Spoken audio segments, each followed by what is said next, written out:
What is the best Beatles song? The Beatles have written over 200 songs, and it is hard to decide which one of their songs is the best since each one is equally as amazing as the other. The Beatles' best songs would be those that are memorable, so we've done our survey and we came up with the best Beatles song. Stay tuned to find out. Through our survey, we've been able to identify what the best Beatles song is, but if you weren't able to participate, comment down below what your favorite song from the Beatles is.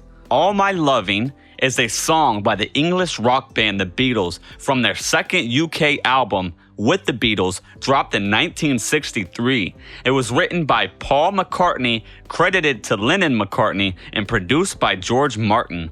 Though not officially released as a single in the United Kingdom or the United States, the song drew considerable radio airplay, promoting EMI to use it as the title track of an EP. The song was released as a single in Canada, where it became a #1 hit. The Canadian single was imported into the US in enough quantities to peak at number 45 on the US Billboard Hot 100 in April 1964. The Beatles recorded the song on the 30th of July 1963 in 11 takes with 3 overdubs. The master was taken 14 overdubbed on taking 11. It was remixed on the 21st of August 1963, mono, and the 29th of October 1963, stereo. A slightly longer stereo edition of the song, featuring a hi-hat percussion introduction not found on the common stereo or mono mixes, was released on the German stereo version of With the Beatles in 1963. Later, it was released in Germany and the Netherlands in 1965 on a compilation album entitled Beatles Greatest, and this version was later released in the UK, but only as part of the Beatles box, 1980. It also turned up on a European CD bootleg release of the US rarities with other bonus tracks not included on the original LP. All My Loving was the Beatles' opening number on their debut performance on The Ed Sullivan Show on 9th February 1964. The recording was included in Anthology 1, 1995. The group also performed All My Loving 3 times for BBC Radio, once in 1963 and twice in 1964. The final version, which was recorded on the 28th of February 1964, was included on Live at the BBC. And the song was used twice in films by the group. It plays in the background at the end of the nightclub scene in A Hard Day's Night, released in 1964. Though without the drum opening and the coda, while an instrumental version appears in the film Magical Mystery Tour, dropped in 1967, but according to Alan Wise, a TV producer who happened to be there when All My Loving was played on a sound system at Roosevelt Hospital emergency room when Lennon was pronounced dead after being shot on the 8th of December in 1980. Several critics have praised the song. Ian MacDonald said, "The innocence of early 60s British pop is perfectly distilled in the eloquent simplicity of this number." Richie Unterberger of AllMusic said it was arguably the best LP-only track the Beatles did before 1964, and if it had been released as a single in America, it would have been a bigger hit. Mark Luizone wrote in his book, The Complete Beatles Recording Sessions book, that the song was magnificent, by far McCartney's best, most complex piece of songwriting yet.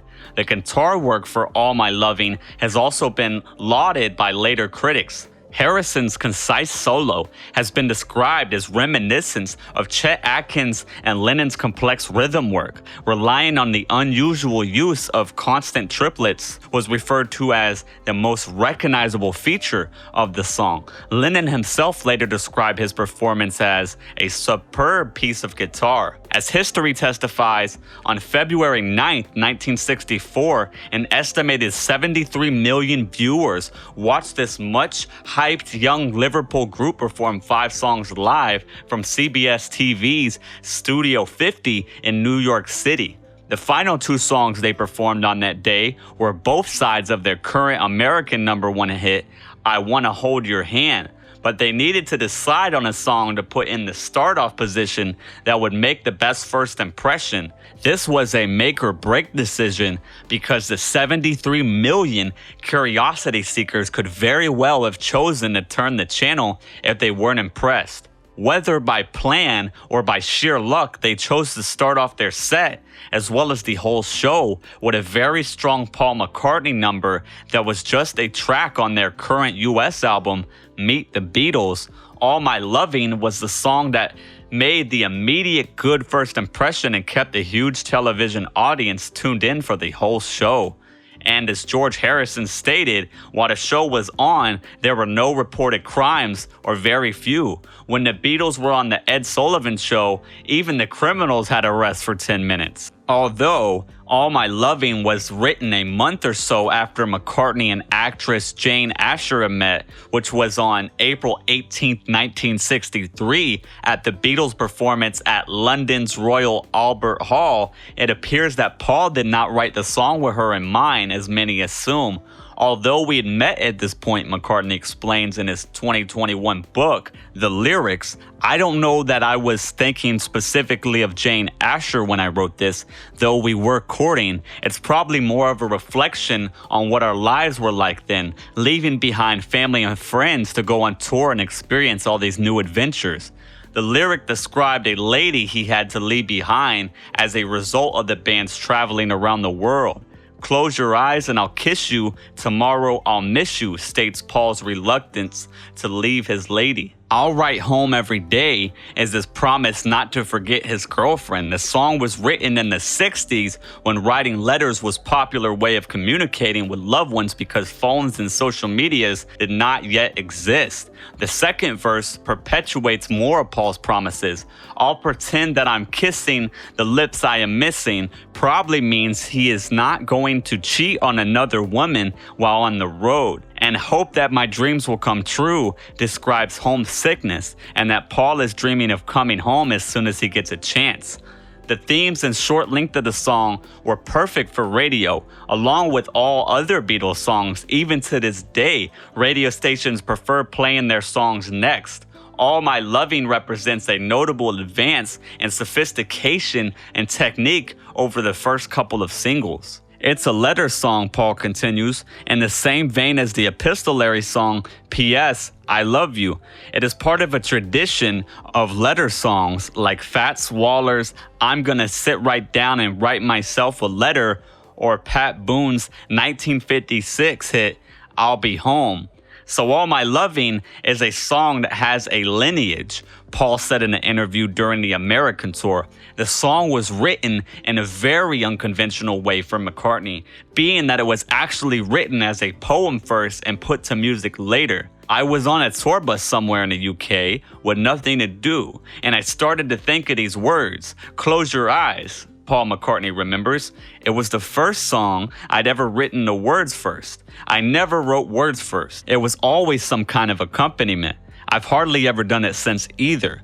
One source says that the poem came to him while shaving, which appears to be a conflict, unless, of course, he was in the habit of shaving while on a tour bus. Both McCartney and Lennon attest to the song being entirely written by Paul. Lennon referred to the song at 2 different times as being one of his first biggies and a damn good piece of work. According to journalist Bill Harry, McCartney thought of the lyrics while shaving. I wrote All My Loving like a piece of poetry, and then I think I put a song to it later. However, McCartney later told biographer Barry Miles that he wrote the lyrics while on a tour bus, and after arriving at the venue, he then wrote the music on a piano backstage. So what are your thoughts on today's video? Please let us know in the comment section below. And if you haven't done so already, make sure to subscribe to this channel so that you don't miss any of our incredible videos. Keep an eye out for the next video. Bye for now.